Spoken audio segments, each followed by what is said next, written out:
Your turn. I am already enough. Am already enough. When? Right now. Right.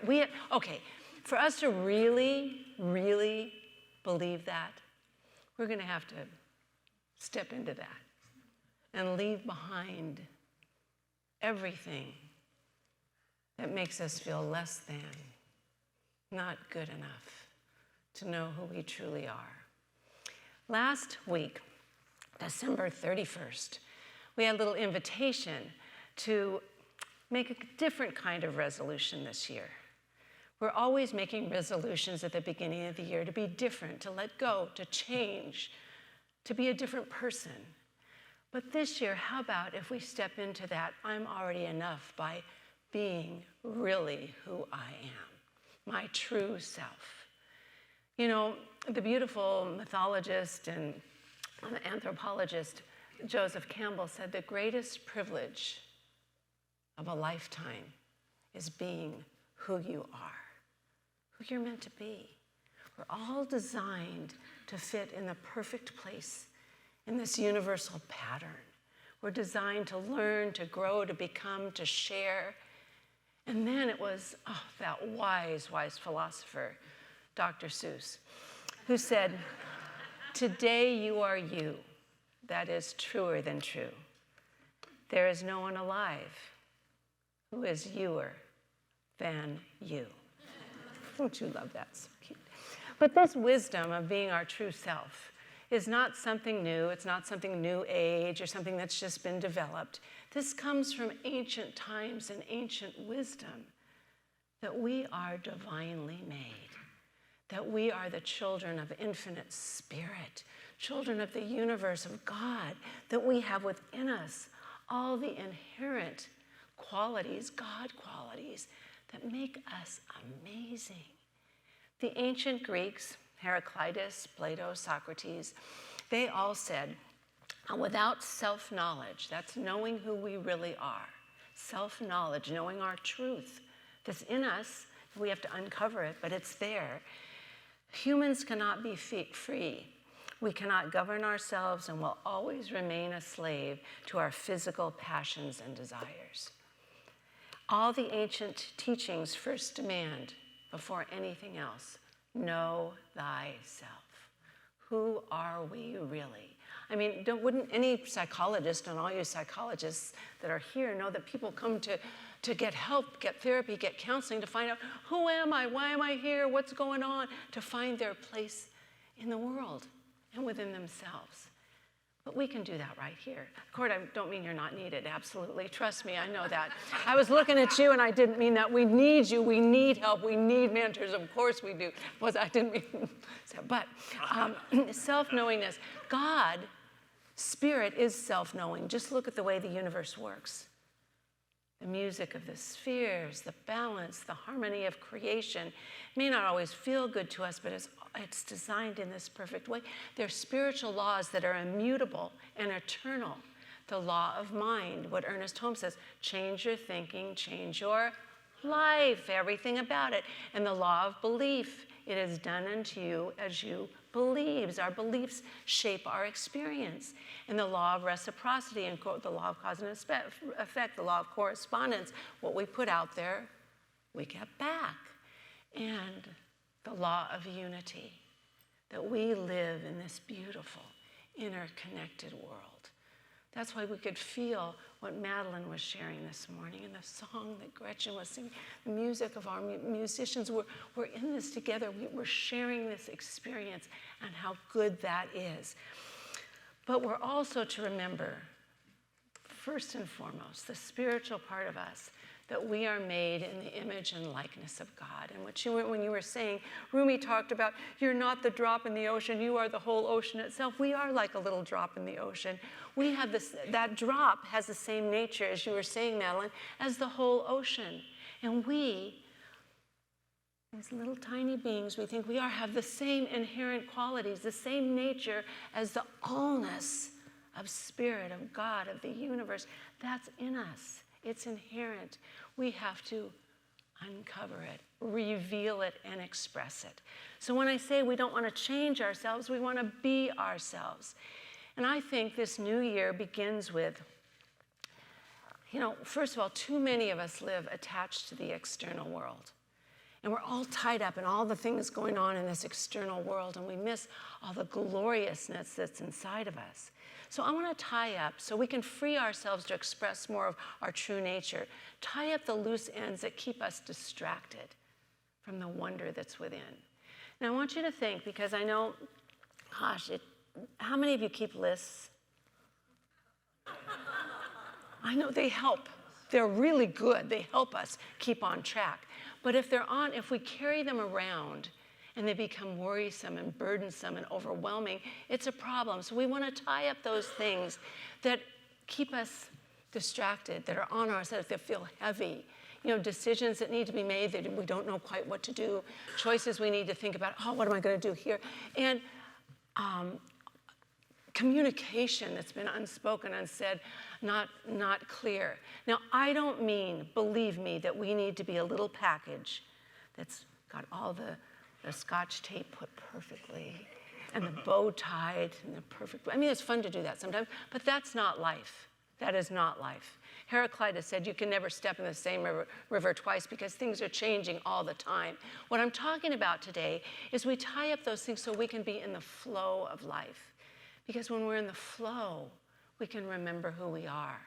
So oftentimes that means you look at the list in your mind, wherever it is, and you just take a baby step. Okay, make a plan. Okay, I'm going to do this then. Doesn't mean you have to do it this minute. We've got time. We have time. We can do that. But you're just making a plan. You're tying up the things that keep you distracted. So instead of living from the outside in, which is not good for our eyesight. No, it makes us see the life as not for us, but against us often. It makes us oftentimes think we're alone and separated. But when we can start living from the inside out, where we can tapping into all those things we know, and we can start living that way. We can start living from the inside out. And the things I want us to do is, number one, eliminate worry.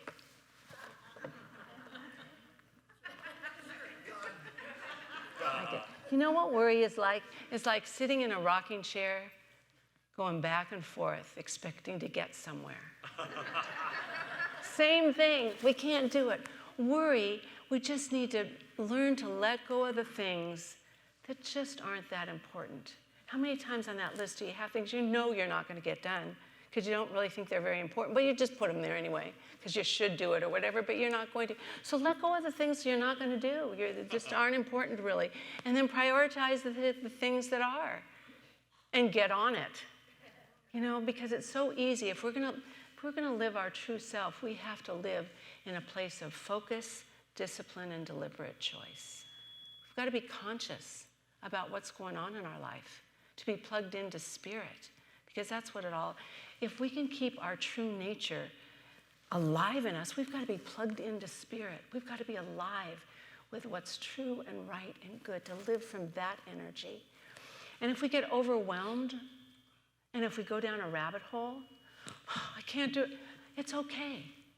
It's okay, because we can breathe. Is there anybody here who can't breathe? Take a nice deep breath. We can just let go for a minute. Take a break. Ask for help.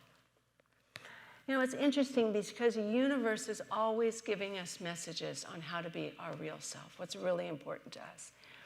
Yesterday, we've had family there, which was so great, a little busy, a little confusing for several days, and I thought, I need to go for a walk when everybody had left, and things were still a mess, but didn't matter, I was going to go for a walk. So I opened the door, and about 3 feet in front of me was sitting this very well-kept rat. Nice, shiny coat, healthy-looking tail, little eyes looking at me. And I looked at it, and I thought, I'm not quite sure your intention. But I know I do not want my cat to find you. So I'm going to go back inside for a minute, and just decide, because I need to be clear on what your intention is, and then we'll take care of whatever we need to know. So I went inside, and immediately I looked up medicine, rat energy. I wanted to know what this rat had to tell me, because she was there, and it was just really right in the eyes. So here's what I found out. This was so interesting because it was nothing I expected. Resourcefulness, strength in crisis, supporting yourself and others. And the little quote that was there is, let go of yesterday. Today is a new beginning. Be the best you can be. I said, okay, that's good. Thank you, Rat. Thank you very much. So I walk out, Rat is gone. I just hope it's not anywhere around my house. But anyway, thank you. And so I heard a noise, and I was like, anyway, the lady next door had fallen down, and she was on the sidewalk. And so I got to go over, and naughty one, she was carrying these heavy grocery bags, and she just had a hip replacement, and she was down, and I couldn't lift her myself. But we took care of things, and she said, hi, we would say hi, and she had a roommate, went in and got a roommate, and we got her up. But I had the nicest exchange with neighbors that I've lived next to for quite a long time, and we were at a high basis, but now we've exchanged phone numbers. And I said, I may not be too strong, but my husband's very strong. And he's not home right now, but I'll always be here to be a support, a spiritual support, whatever you need. And he can be the manpower for sure. But put your names down, because they're sweet. But what a nice, I didn't get too long of a walk. I did walk, but not as much as I meant. But the message of the universe is we belong to each other. We need each other. We're there for each other. And it was a beautiful message for a New Year's celebration, and I felt so blessed. So the two things I want to do as we move into this is live from the inside out. And the question that I came up with, it is a question that keeps me alive and awake to really being responsible and aware of who I am, is who am I in this moment? Am I the one that's bringing happiness on the way in? Thank you, Madeline. Or on the way out? Just as Madeline said, think about how are you showing up in the world? How are you being? And then keep yourself prayed up. How do we do that? First of all, think about the problems in your life. Problems are inherent in our human existence, inherent. Problems aren't to be let go of. They're to lift our consciousness for greater understanding. So stay prayed up and be willing to transform any things that don't work for you into something greater, something greater. I want you to remember there is a power within us which is greater than any condition we can ever contact. It knows no obstruction, no obstacle. It transcends all because it is the final act of creation. It is God indwelling in our own souls. And that's from Ernest Holmes. So today, to know thyself, just hug yourself and be happy who you are right now, and who you're becoming. And I want you to stand up, because I'm not going to let you be lazy on this. This takes work. We can't just know ourselves without doing the work, right? So we're going to just start with the first song. I am already enough. I'm awake. I'm alive. I'm enthusiastic. I look good. I am good. And I'm ready to be my true self. I'm brave. I'm kind. And I'm loving. And give the person next to you just a little hand touch or something. Just to know that there's somebody there for each other. We're in this together. I want to thank you all for being part of the good that's unfolding. Let's just keep standing and set the consciousness together. Yes, that's it. To wake up. That's the goal, to wake up. To be alive, to be in the moment, to be present and available, and just know in every moment that right where we are, God is. Right where we are, love, goodness, joy, possibility, abundance, everything is right here within us. And as we clear the path, we create this perfect opening for us to express, to let God be God and good as us right here and right now. So in that moment, this moment, we just say thank you, thank you, thank you for all that is and all that is becoming. And we close this beautiful morning on Sunday, 2024, Sunday, January 7th, 2024, by saying, and so it is. God bless you all. Thank you for being my family.